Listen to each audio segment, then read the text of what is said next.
오늘 본문 로마서 6장 8절부터 15절 말씀, 특별히 14절과 15절에 나오는 그 말씀을 중심으로 하나님의 은혜가 나를 주장하게 하라, 하나님의 은혜가 내 심령과 내 인생, 내 신앙을 다스리게 하라 라는 점으로 은혜 날 원합니다. 우리 먼저 말씀에서 기도하겠습니다. 아버지 하나님, 세상의 곤고함과 부족함을 느끼지만 하나님은 우리에게 말씀하십니다. 말씀의 생수가 메말라서 우리 영혼이 메말라가고 우리 인생이 하나님의 은혜를 누리지 못한다 하셨습니다. 이 시간 말씀이 생명의 말씀, 지혜의 말씀, 하나님께 주시는 진리의 말씀이 되도록 성령 하나님 나에게 들을 수 있는 영의 귀를 열어주시고 마음을 새롭게 하여 주시고 순종할 수 있는 믿음의 자리로 성령 하나님 인도하여 주옵소서. 예수님의 이름으로 기도드렸습니다. 아멘. 사람이 다른 사람을 평가하는 것에 대해 참 기분 나빠하고 자존심 상할 수 있지만은 사실 우리는 살아가면서 누군가를 평가하기도, 누군가에 대해서 또 통해 평가를 받기도 합니다. 제가 신학교 생활하면서 프레젠테이션 또한 설교학을 공부하면서 교수님과 다른 신학생 동료들이 저의 모든 것을 평가하고 같이 나누는 것, 저에게는 익숙하지 않았고 참 쉽지 않은 부분이었지만 지금 생각하니까 많은 도움이 되지 않았나, 그렇게 인정합니다. 사람마다 상대방을 평가하는 기준이나 잣대는 다르고 다양합니다. 어떤 사람은 외모를 보고 어떤 사람은 그 사람의 말투나 특정 행동 아니면은 평판 등으로 사람을 판단합니다. 신발이 다르면 품격이 달라집니다 라는 광고를 제가 읽은 적이 있습니다. 정말 유명한 명품 신발을 신고 몸을 치장하면 품격이 달라질까요? 사람들 눈에는 그렇게 볼 수 있지만 달라지는 않습니다. 품격이라는 것은 품성과 인격의 줄임말로 사람의 기본적으로 태어난 성품, 품위를 뜻하기도 합니다. 품격은 물질적으로 계산할 수 없습니다. 높은 지위에 올라갔다 해서, 좋은 스펙을 갖췄다 해서, 지식을 더 많이 쌓았다 해서 오는 것도 아니고 돈으로 살 수 없습니다. 자본주의 사회에서는 사람을 점점 외적인 것과 실력, 능력을 평가의 우선순위로 삼지만 동서고금을 막론하고 시대나 문화를 초월해서 사람들이 빼놓지 않고 찾는 것은 품격입니다. 이것은 우리 인간을 창조하시고 생명을 구원하신 하나님 앞에서도 정말 중요한 관심사입니다. 그래서 사무엘상 10장 말씀 보면 하나님께서 사울을 버렸는데 그토록 뼈난 인물과 사람들의 온 인기를 가졌지만 하나님은 사울을 버리시고 어느 누구도 거들떠보지 않았던 목동 출신이었던 다윗을 찾게 되고 기름 붓는데 하나님은 사무엘에게 말씀합니다. 사람들은 외모나 키를 보지만은 나는 중심을 보느니라. 이렇게 사무엘상 16장 7절에 말씀합니다. 하나님 보시는 것은 내면입니다. 품격이에요. 성도는 예수님을 믿고 새롭게 변화된 존재가 된 사람입니다. 주 예수 그리스도의 십자가의 공로로 말미암아 하나님의 거룩한 백성, 존귀한 자녀의 신분을 받았다면 거기에 합당한 품격을 유지하라는 말씀입니다. 오늘 본문 11절로 돌아가겠습니다. 이와 같이 너희도 너희 자신을 죄에 대하여는 죽은 자요 그리스도 예수 안에서 하나님께 대하여는 살아있는 자로 여길지어다 말씀합니다. 여길지어다, 이 중요한 말씀입니다. 믿으라는 것이죠. 기억하자라, 그렇게 믿고 살라 말씀입니다. 죄에 대하여 죽은 자라, 이 표현은 성도는 더 이상 죄에 상관없이 살아간다는 뜻이 아닙니다. 통치자가 바뀐 것입니다. 예수 그리스도를 인격적으로 만나기 전에, 나의 생명의 주인으로 영접하기 전에는 누가 나의 통치자였습니까? 물론 내가 통치자처럼 여겼지만 결국 나를 지배하는 죄와 사망의 세력이었습니다. 이 세상을 통치하는 거짓의 영이었습니다. 하지만 이제는 죄와 사망의 지배권에서 해방됐다는 것입니다. 예수의 십자가의 죽으심과 부활로 인해 죄와 죽음의 세력이 더 이상 나를 주도하지 않고 사람들을 조종할 수 있는 힘을 상실한 것입니다. 죄의 세력이 성도들의 죽음의 문제와 운명을 좌지우지할 수 없게 됐습니다. 대신 하나님의 은혜가 나를 다스리게 됐습니다. 하나님을 무시하고 내가 내 인생 누리는 것이 당연한 것처럼 여겼던 그런 사람에게 어떤 그런 놀라운 변화가 일어납니까? 골로새서 2장 13절에 말씀합니다. 여러분은 죄와 육체의 무할례로 죽었으나 누가 만들어 주셨어요? 하나님께서 우리의 모든 죄를 용서하심으로 여러분을 그리스도와 함께 살리셨습니다 말씀합니다. 하나님께서 죄와 사망의 올무에 묶여있던 우리를 다 풀어줬는데, 풀어주는 방법이 우리의 죄를 용서하심으로 말씀합니다. 내가 죄를 고백하고 예수의 십자가를 지신 부활의 능력으로 내 모든 죄가 용서한 받고 의로움의 옷을 펴주셨습니다. 주 예수 그리스도 안에서, 그 약속 안에서 이미 인정받았다는 그 사실이 이제는 더 이상 나는 죄와는 전혀 상관없이 산다, 이 뜻이 아닙니다.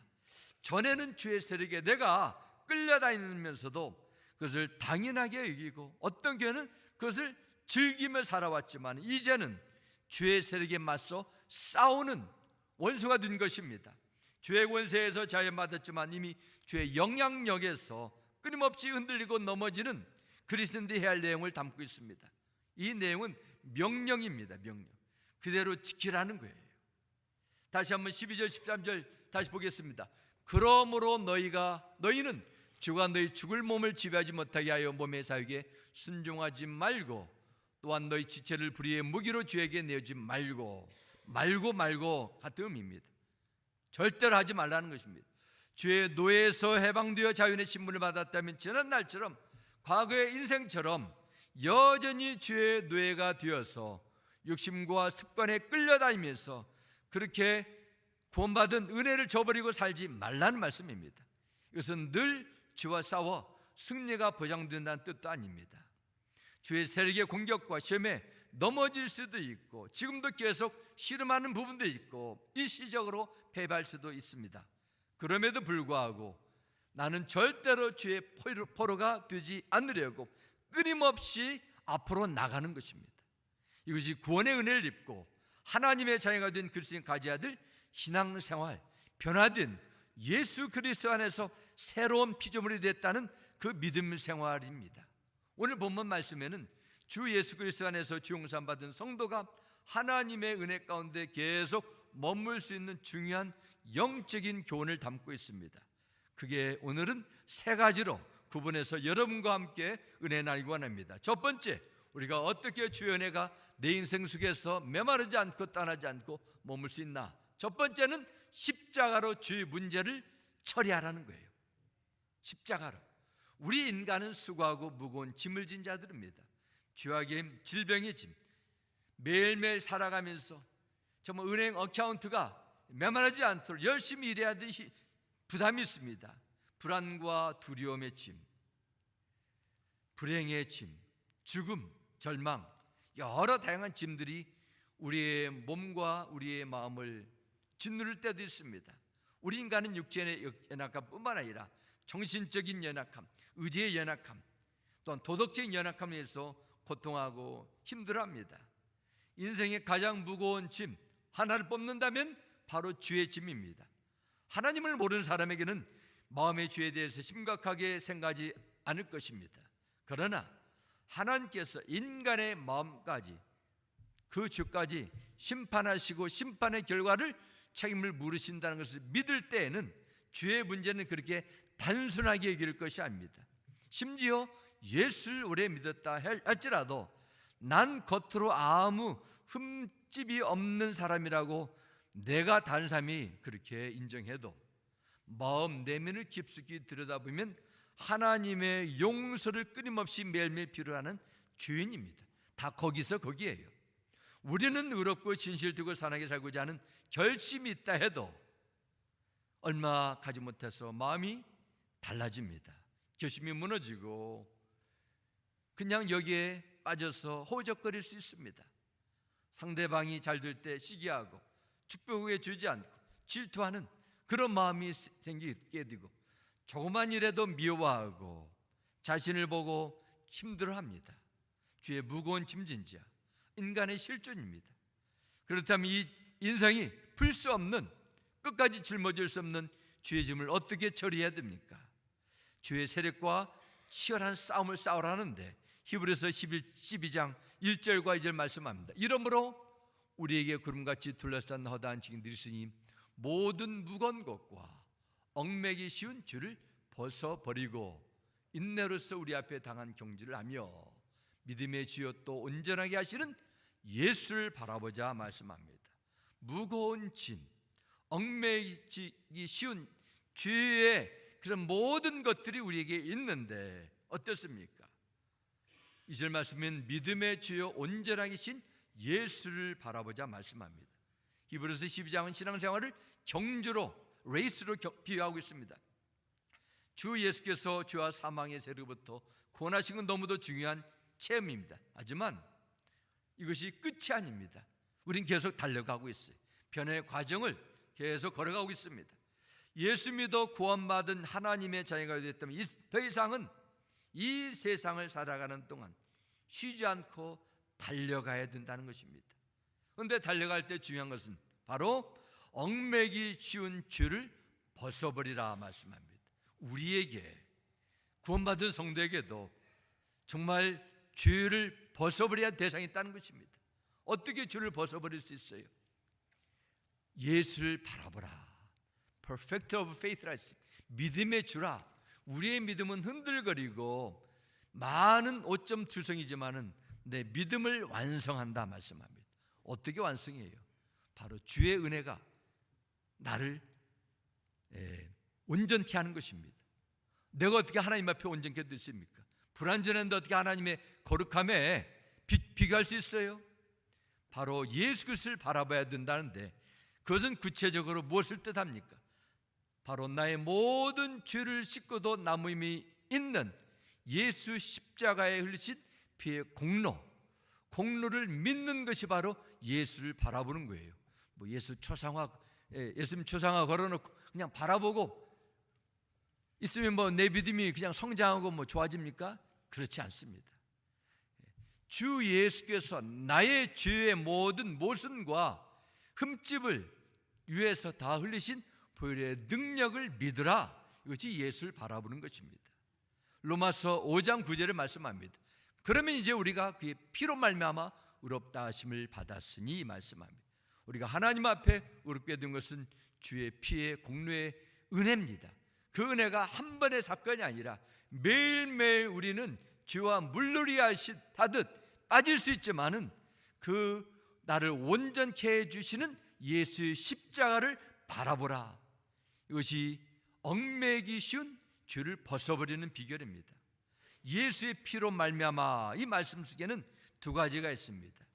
나의 모든 죄를 용서함이 있고 용서함 속에 하나님 앞에 나를 깨끗하게 거룩하게 보는 의롭다함, 바로 칭의라고 부르지요.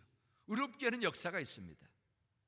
바로 예수만이 하나님 앞에 나를 새롭게 합니다.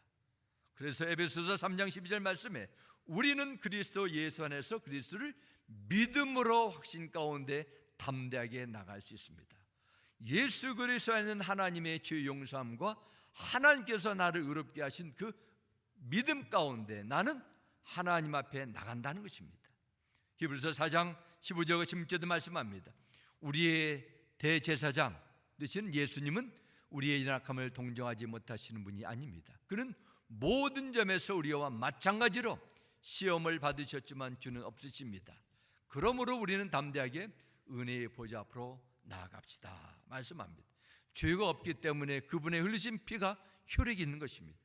그 피의 공로를 의지해서 우리는 은혜의 보좌 앞으로 나갈 수 있는 근거가 생겼습니다. 주님께서 내 죄를 담당하시고 주의 의를 나를 덧입혀 주심으로 말미암아 그의 의에 힘입어 우리가 하나님을 아바 아버지라 부르고 오늘도 하나님의 임재 가운데 예배 가운데 나올 수 있는 근거가 있습니다. 은혜의 보좌 앞에 그것도 담대히 나가라 말씀, 담대히 나가라, 두려움 없이 나가라는 것입니다. 확신을 가지고 나가라는 것입니다. 용감하게 마음에 꺼림직하지 말고 자유롭게 주 앞에 나가라 이 뜻입니다. 우리가 이렇게 두려움 없이 확신을 가지고 자유롭게 은혜의 보좌 앞에 나갈 수 있는 근거는 우리의 대제사장 되시는, 우리의 믿음의 주가 되시는 예수님께서 우리를 위해서 피의 값을 지불해 주시기 때문입니다. 이것은 말할 수 없는 하나님의 은혜입니다. 그러므로 십자가는 날마다 새롭게 시험해야 되는 하나님의 은혜의 비결입니다. 죄에 대한 자책을 느낄 때마다, 내가 하나님의 용서함과 은혜를 필요할 때마다 너 십자가를 다시 봐라, 주님은 말씀하십니다. 그러면 주님께서 때를 따라 풍성한 은혜를 베풀어 주십니다.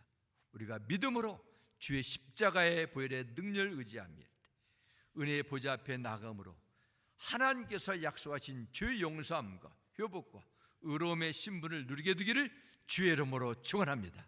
두 번째는 몸을 하나님께 의의 무기로 드리라 말씀합니다. 12절 말씀 보면 주의 용서함을 받고 주를 쫓아내는, 제거하는 비결이 있다면 13절에는 좀 더 적극적인 말씀입니다. 오직 너희 자신을 죽은 자 가운데서 다시 살아난 자 같이 하나님께 드리며 너희 지체를 의의 무기로 하나님께 드리라 말씀합니다. 12절은 하지 말아야 할 것을 말씀하고 13절은 우리가 해야 할 것을 의미하고 있습니다. 여기서 하나님께 드리라 할 때, 드린다는 것은 구약 성경에 보면 희생제사에서 동물이나 가축을, 제물을 봉헌할 때 사용되는 단어입니다. 그래서 우리 몸을이라, 너희 자신을, 너희 지체를 같은 단어입니다. 이것은 바로 우리의 모든 부분입니다. 머리, 눈, 귀, 입을 포함한 모든 부분을 포함하는 것입니다. 우리 지체가 악의 도구로, 마귀가 사용하는 도구를 쓰지 못하려면 어떻게 해야 됩니까? 하나님께 우리의 지체를 의의 무기로 드리라는 것입니다. 그래서 드린다는 것, 부담을 가지고 억지로 하는 것도 누군가 강요를 통해서 나오는 반응이 아닙니다. 주께서 원하시면 언제든지 내어드릴 수 있는 적극적인 열린 마음이 있습니다. 신앙생활 교회하다 보면은 부담스럽다 그 얘기를 듣고 또 그 얘기를 합니다. 할 만큼 했는데 또 부담스럽게 또 이것저것 하라고 하네 말씀합니다. 그 의미를 모르기 때문에 그렇죠. 내가 왜 드리는가에 대한 분명한 인식이 없을 때는 모든 것이 걸림돌이고 부담스럽습니다. 14절과 15절 말씀 다시 보겠습니다. 죄가 너희를 주저하지 못하리니 이는 너희가 법 아래 있지 아니하고 은혜 아래 있음이라. 그런즉 어찌하리요? 우리가 법 아래 있지 아니하고 은혜 아래 있으니 죄를 지으리요? 그럴 수 없느니라 말씀합니다. 다음 주에도 나누겠지만 법 아래 있고 은혜 안에 있다 말합니다. 내가 이것을 드림으로 행함으로 하나님 앞에 의로움의 도가 아니라 이미 우리는 은혜를 받았습니다. 은혜 가운데 거합니다. 법에 매여서 하나님을 섬기려면 마음이 부담스럽고 짜증이 날 수 있습니다. 아니, 나는 했는데 다른 사람이 하지 못할 때 이것이 오히려 더 그 시험거리가 될 수도 있습니다. 그러나 은혜 아래 있다. 내가 나의 된 것, 내가 여기까지 온 것, 내가 하나님의 자녀 된 것, 내가 50년 후에 하나님 앞에 서야 될 내 영혼이 죄와 사망의 영원한 심판과 저주로 버림받지 않고 하나님의 사랑과 영광 가운데 거할 수 있는 것, 이거 하나님의 은혜 가운데 있는 것이십니다. 이것은 전적인 하나님의 은혜의 선물이에요. 은혜를 알 때 나의 태도와 반응이 달라질 수밖에 없습니다. 은혜 아래 있으면 모든 것이 감사해요. 똑같은 사건과 똑같은 일을 맡아도 은혜를 체험하고 은혜 가운데 있는 자는 모든 것이 할렐루야 아멘. 목사님, 제가 더 할 것이 무엇입니까? 다른 거 없습니까? 은혜를 체험하지 못하면 모든 것이 계산적이고 모든 것이 걸림돌입니다. 부담스러워요. 자유가 없습니다. 시험에 들 수도 있어요. 똑같은 해도 반응은 천차만별입니다. 무엇 때문이에요? 은혜 아래 있느냐 아니면 종교적인 의무감에 있느냐는 것입니다. 그러면 은혜 아래 있다는 것, 예수 그리스도 안에 있는 하나님의 죄의 용서함, 심판과 진노에서 자유를 얻게 되는 새로운 생명의 삶을 살게 된다는 것입니다. 그래서 로마서 5장 8절과 9절에 말씀합니다. 그러나 우리가 아직 죄인이었을 때 그리스도께서 우리를 위하여 죽으심으로 하나님께서는 우리에 대한 그분의 사랑을 나타내셨습니다. 그러므로 말합니다. 그럼 하나님의 무한한 무조건적인 사랑을 내가 받았으면 어떻게 합니까? 이제 우리가 그리스도의 피로써 의롭다는 인정을 받았으니 그리스도로 인해 하나님의 진노에서 확실히 구원받을 것입니다. 아멘. 이것은 미래의 사건을 포함하고 있습니다. 그 은혜 받았기 때문에 앞으로 예정된 하나님의 놀라운 완성된 구원의 은혜가 우리 가운데 예배됐다는 것입니다. 예수께서 우리를 대신해 죽으심으로 모든 율법을 이루시고 율법의 저주에서 구원해 주시고 하나님 앞에 의로운 자로 세워주셨습니다. 이 생명을 건져주신 이 놀라운 구원의 선물 받고 은혜 아래 살게 되었음을 믿는 자라면은 이 사람의 인생은 분명히 달라질 수밖에 없습니다. 내가 앞으로 나에게 주니 10년, 15년, 20년 언제까지 살지 모르지만은 이 세상의 삶이 이제는 누구를 위한 삶일까 분명한 확신 생길 수밖에 없습니다. 우리는 의의 병기로 하나님의 영광을 위한 도구로 쓰임받게 된다는 것입니다. 이것을 우리는 성도라, 구별된 인생을 산다 해서 성도라 말하기도 합니다. 크리스찬이라는 것이죠. 오늘날 SNS와 유튜브의 영향이 너무도 거대해져서 많은 양의 뉴스가 빠른 속도로 생산되고 퍼지게 되면서 장점들 있고 유익한 점이 많지만 함께 많은 문제점들도 같이 따라다니고 있습니다. 가장 큰 문제는 좋은 내용도 있지만은 사람들을 속일 의도로 사실인 것처럼 꾸며가지고 가짜 뉴스를 무분별하게 생산하고 있던 점입니다. 미국 MIT 공대에서 연구원이 약 300만 명의 그 트위터를 통해서 사용하는 사람들 가운데 12만 6천 건의 뉴스를 분석하는 연구조사를 했다고 합니다. 그때 가짜 뉴스보다도 진짜 뉴스보다도 가짜 뉴스를 리트윗 반응하는 그 비율이 70%가 많았다고 합니다. 그리고 또한 리트윗하는 그 속도가 6배나 빨랐다는 것입니다. 그만큼 여기에 민감하게 반응하고 받아들인다는 그런 예가 될 수 있습니다. 놀라운 사실은 미국뿐만 아니라 한국에도 가짜 뉴스가 넘쳐난다는 것입니다.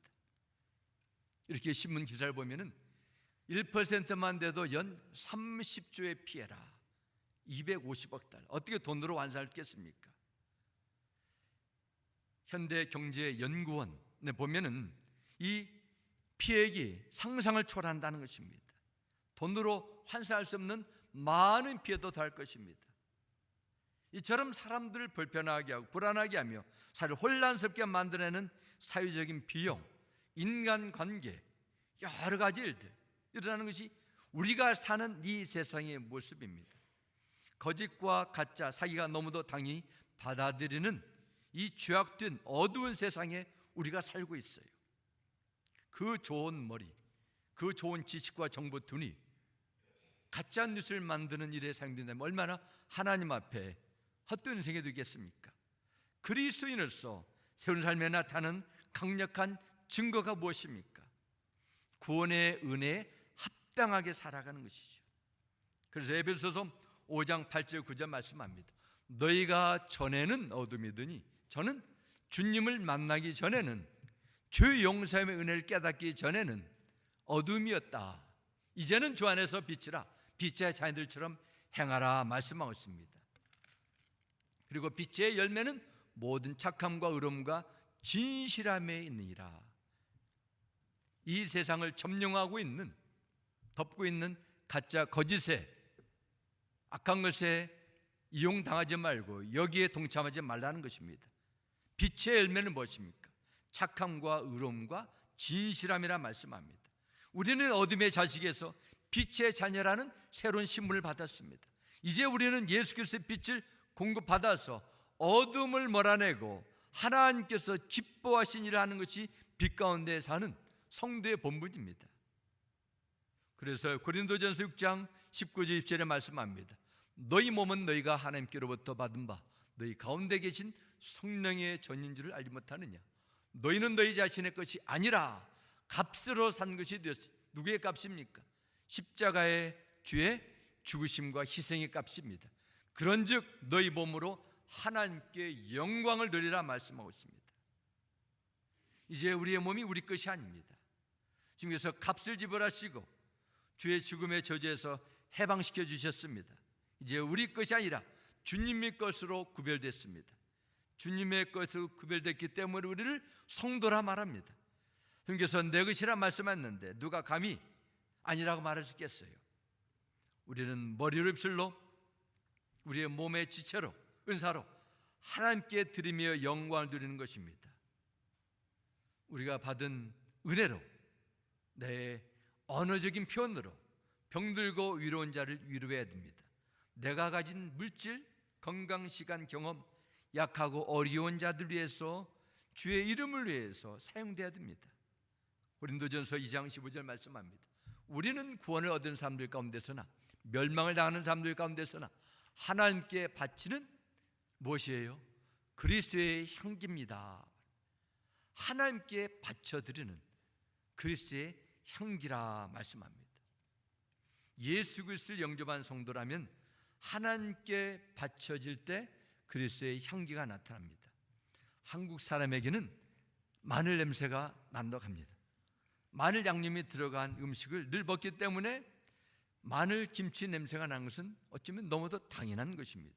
미국인에게는 치즈 냄새가 난다. 인도에 가면 인도 사람들에게 카레 냄새가 많이 풍긴다 말합니다. 그런 양념이 들어간 음식을 먹으니까 그런 냄새가 나는 것 당연하지 않겠습니까? 이상한 거 아닙니다. 예수님을 믿는 사람에게서 무슨 냄새가 납니까? 그리스도의 향기가 나는 것이죠. 아주 유명한 커피집에 가면은 원두를 볶아가지고 갈 때 아주 은은한 커피 향내가 그 커피집에서 나기 때문에 사람들이 몰려듭니다. 주님의 몸된 교회라면은 그리스도의 향기가 나야 돼요. 우리는 보통 잠자는 영혼이 깨어진다 말합니다. 엄밀한 의미에 보면 영혼은 잠자지 않습니다. 육신은 죽어도 영혼은 죽지 않아요. 영혼은 늘 살아있습니다. 영적 생활에 중간지대가 없어요. 영혼이 내 인생이 하나님을 기뻐하신 일을 하냐 아니면은 하나님께서 싫어하는 내 육의 소욕의 도구가 되냐, 둘 중에 하나입니다. 바빠요, 우선순위의 문제죠. 내일에 바쁘다는 것입니다. 하나님의 은혜는 예수님을 영접했던 과거의 사건 아닙니다. 이 구원의 은혜는 모든 그리스도인들이 매일매일 체험해야 됩니다. 우리의 손과 발이 하나님의 도가 되려 힘써야 됩니다. 이것을 하나님의 은혜가 나를 주장하는 삶이라, 하나님께 바쳐드리는 그리스도의 향기라 말씀하고 있습니다. 그래서 우리는 이런 삶으로 나가기 위해서 내가 누구인가를 인식해야 돼요. 내가 어떻게 해서 여기까지 왔는가, 나기 전 미래 운명이 누구 때문에 완전히 달라졌나, 이것을 믿어야 돼요. 이것이 구원받은 성도가 마땅히 할 것입니다. 사랑하는 성도 여러분, 어떤 일들 속에서도 어떤 상황 속에서 주께서 부름받는 영혼의 때까지 하나님 앞에 존귀하게 쓰임받는 의의 병기의 삶이 되기를 주의 이름으로 축원합니다. 세 번째, 우리는 성령님의 인도하심에 순종하는 것이 하나님의 은혜 가운데 가는 세 번째 비결입니다.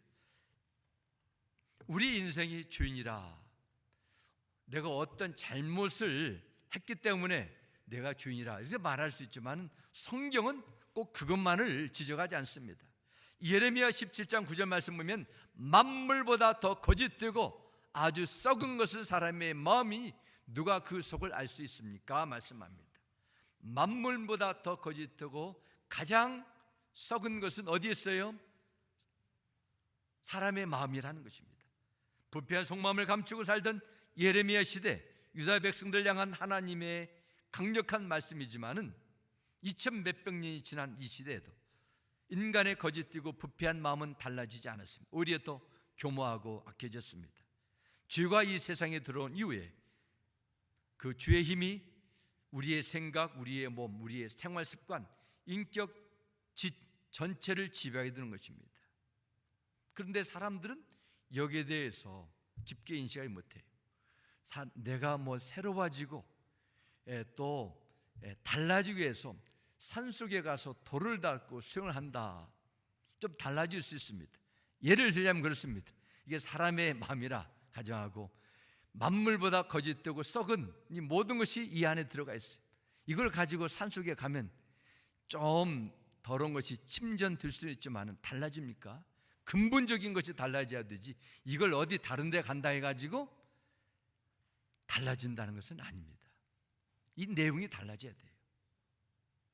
우리 안에 역사하신 성령님, 이것을 아시고 우리를 달라지게 할 수 있는 은혜를 주셨어요.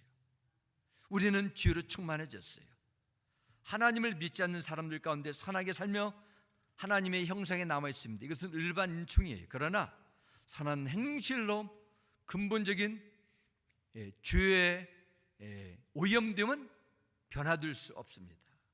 어떻게 죄의 세를 물리치고 내가 하나님 앞에 의의 병기로 하나님의 은혜에 합당히 쓰임 받을 수 있습니까? 성령님의 인도하심을 받아야 돼요. 빌보서 2장 13절 말씀합니다. 하나님은 여러분 안에 활동하셔서 여러분을 하여금 하나님을 기쁘게 해드릴 것을 염원하게 하시고 실천하게 하시는 분입니다 말씀합니다. 이 안에 들어가셔서 우리 심령 가운데 역사하셔서 근본적인 악하고 더러운 부분을 새롭게 해야 된다는 것입니다. 우리 안에 역사하시는 성령님은 하나님의 기뻐하시는 뜻을 이루어 나가십니다. 그리고 이를 통해 그리스도 예수의 사람이라는 것을 세상에 드러내십니다. 성령님은 분명하고 강력한 의지를 가지고 육체의 욕심을 거스르고 대적할 수 있는 힘을 공급하시고 우리의 감추어진, 이제는 무식 가운데 침체된 우리의 영혼을 새롭게 만들어 나가십니다. 갈라디아서 5장 16절과 17절 전반에 말씀합니다. 내가 또 말합니다. 여러분은 성령께서 인도하여 주시는 대로 살아가십시오. 그러면 육체의 욕망을 채우려하지 않을 것입니다. 육체의 욕망은 성령을 거스르고 성령이 바라시는 것은 육체를 거스릅니다. 이렇게 말씀합니다. 육체의 욕망은 죄의 본성에서 나오는 힘을 의미합니다. 육체의 일은 죄의 냄새, 인간의 사건에 의한 썩어진 냄새를 의미하기도 합니다.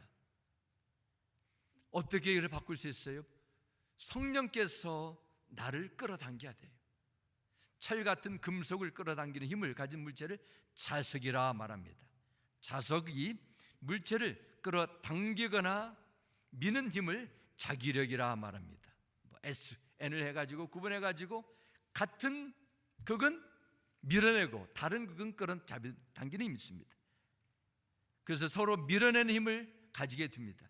다른 극끼리는 이상하게 잡아당기는 성질이 있어요. 그래서 자석으로 철을 대면은 또 핀이나 그런 날카로운 물체를 대면은 끌어당기게 됩니다. 인간의 본성 속에서 죄성이 들어오게 되면서 하나님의 뜻을 끊임없이 밀어내는 강력한 힘이 생기게 됐어요. 이 인간이 가지고 있는 죄성입니다. 하나님의 말씀을 배우고 머리로는 깨닫지만 그대로 살지 않고 삶을 보면 육체의 욕심에 따라 살고자 하는 강력한 죄의 힘이 인간의 모든 부분을 조종하게 됐습니다. 육신의 욕망에 끌려 살지 않는, 죄에 빠지지 않는 새로운 삶이 되기 위해서는 어떻습니까? 내 안에서는 내가 하나님의 뜻을 계속 밀어내는데 누가 도와줘야 돼요? 위에서 내리는 하나님의 힘을 공급받아야 돼요. 성령께서 우리를 인도하여 주시는 대로 따라 살 때 우리는 주의 선하시고 기뻐하시고 온전하신 뜻대로 갈 수 있습니다. 성령께서 믿는 성도를 이끌어 가시는 분명한 방향이 있다는 것이죠. 성령이 바라시는 여러분의 기대가 있음을 믿으시기 바랍니다. 어떤 방향이에요? 요한복음 16장 13절 전반절에 말씀합니다. 그러나 진리의 성령 그분이 오시면 너희를 모든 진리 가운데로 인도하실 것이다 말씀합니다. 여러분을 거짓 세상의 악한 풍조가 아니라 진리 가운데로 인도하신다는 것입니다. 로마서 8장 26절 말씀에도 기록합니다. 성령께서 우리의 연약함을 도와주십니다. 우리는 마땅히 무엇을 기도해야 할지 알지 못하지만 오직 성령께서 친히 말로 할 수 없는 탄식으로 우리를 위해 간구하십니다 하셨습니다. 성령께서 친히 말로 탄식할 수 없는 탄식으로 우리를 위해서 간구하신다 말씀합니다. 우리는 기도합니다. 그러나 대부분이 나를 위해서 뭔가를 위해서 기도하다가 잡념에 빠지게 되고 금방 눈을 뜨고 따라갑니다. 그러나 성령께서 우리의 마음속에 부담을 주시고 탄식으로 함께 해주셔서 우리가 깨닫지 못한 부분도 우리의 기도 생활을 도와주신다는 것입니다. 그래서 에베소 말씀에 무시로 성령 안에서 기도하라. 내 힘만으로는 의지만으로는 하나님과 교통하는 관계가 온전해질 수 없기 때문에 주의 도움을 받으라는 것입니다.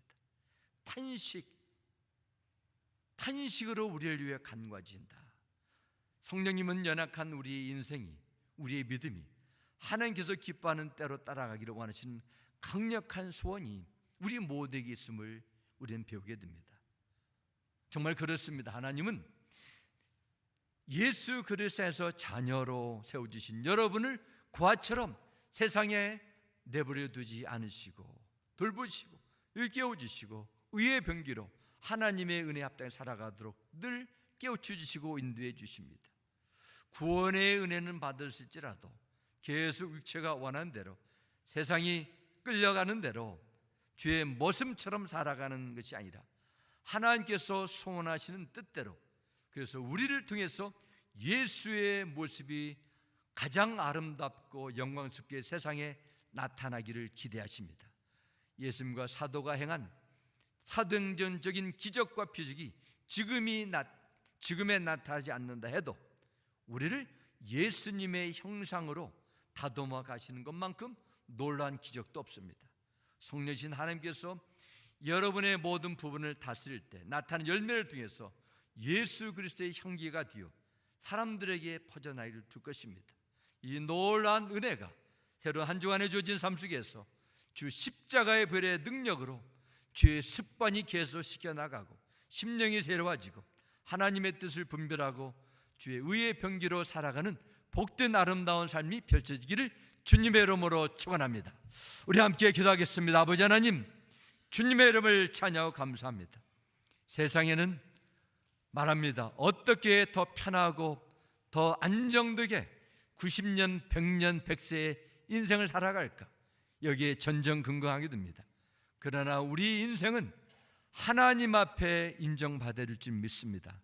하나님께 쓰임받는 구별된 하나님께서 구원받은 은혜 합당에 쓰임받는 것이 가장 복되고 하나님 앞에 지혜로운 삶일 줄 믿습니다.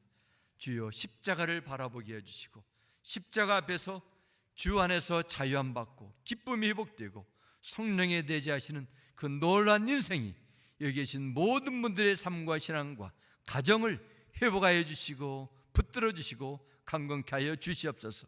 주 예수님의 이름으로 기도 올려드렸습니다. 아멘.